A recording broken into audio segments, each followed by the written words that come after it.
एक तरफ 8,000 करोड़ रुपए का पीएम केयर फंड और दूसरी तरफ अभिजीत दीपके की विदेश में पढ़ाई की फंडिंग को लेकर चर्चा हो रही है। और अब इन दोनों मामलों को जोड़कर राजनीतिक बहस और शुरू हो गई है।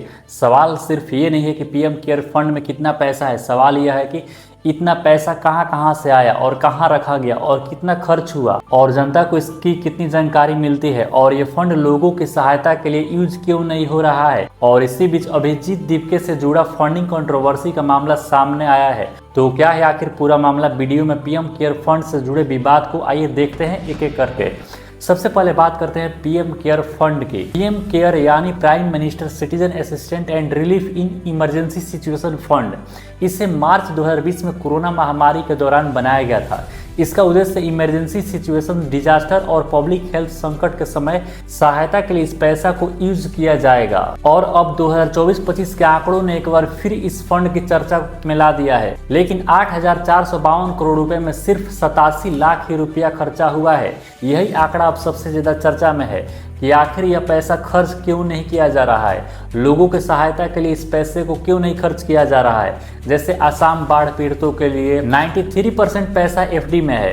अब इस कहानी का दूसरा बड़ा हिस्सा यह है कि रिपोर्ट के अनुसार पीएम केयर फंड के पैसा का लगभग 93% हिस्सा फिक्स डिपॉजिट में रखा गया है और इस पैसे का इंटरेस्ट 605 करोड़ रुपए आया है। और इस साल डोनेशन लगभग 460 करोड़ रुपए की बताई जा रही है। अब आती है अभिजीत दीपके वाली कहानी, जिससे पीएम केयर फंड का मामला सामने आया। अभिजीत दीपके के एजुकेशन को लेकर फंडिंग पर सवाल उठा कि रिपोर्ट के मुताबिक अभिजीत दीपके की विदेश में एजुकेशन फंडिंग को लेकर आरटीआई के जरिए सवाल उठाए गए। सवाल था कि आखिर उनकी अमेरिका में पढ़ाई का खर्च इतना पैसा कहां से आया। इस कंट्रोवर्सी के बीच दीपके की तरफ से यह कहा गया कि उनकी यूएस की स्कॉलरशिप और एजुकेशन लोन के जरिए इनका पढ़ाई अमेरिका से कंप्लीट हुआ।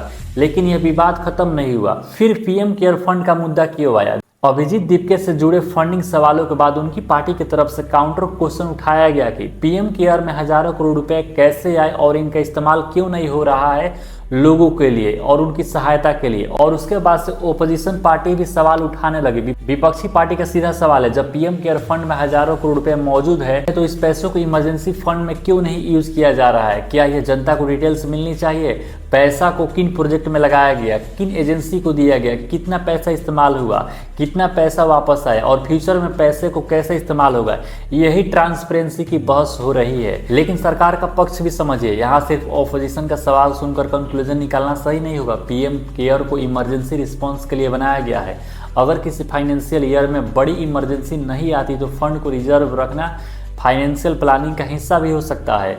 और एफडी में पैसा रखने से इंटरेस्ट इनकम भी मिल रहा है।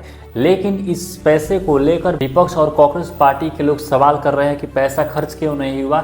असली सवाल क्या है। असल सवाल शायद यह नहीं है कि पैसा एफडी में क्यों रखा गया। असल सवाल यह है कि क्या इस पूरे प्रोसेस से ट्रांसपेरेंसी जनता के सामने है। क्योंकि जब कोई व्यक्ति या कंपनी डोनेशन देती है तो नेचुरली वह जानना चाहेगा कि उसका पैसा किस तरह मैनेज किया गया और उसका पैसा कैसे यूटिलाइज हुआ।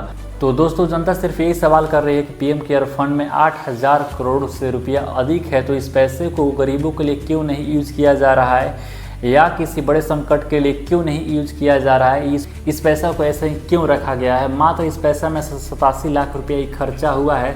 तो अब अभिजीत दीपके ने ये सवाल उठाया है कि यह पैसा एजुकेशन के लिए खर्च हो, अच्छे कामों के लिए खर्च हो, लेकिन इस पैसे का भी यूज होना चाहिए। तो दोस्तों, आप बताइए कमेंट में इस पैसे का अभी क्या होना चाहिए। दोस्तों, अगर आपको ये वीडियो अच्छी लगी तो वीडियो को लाइक करें और चैनल को मेरा सब्सक्राइब कर लें ऐसे ही नेक्स्ट वीडियो देखने के लिए। तब तक के लिए थैंक यू।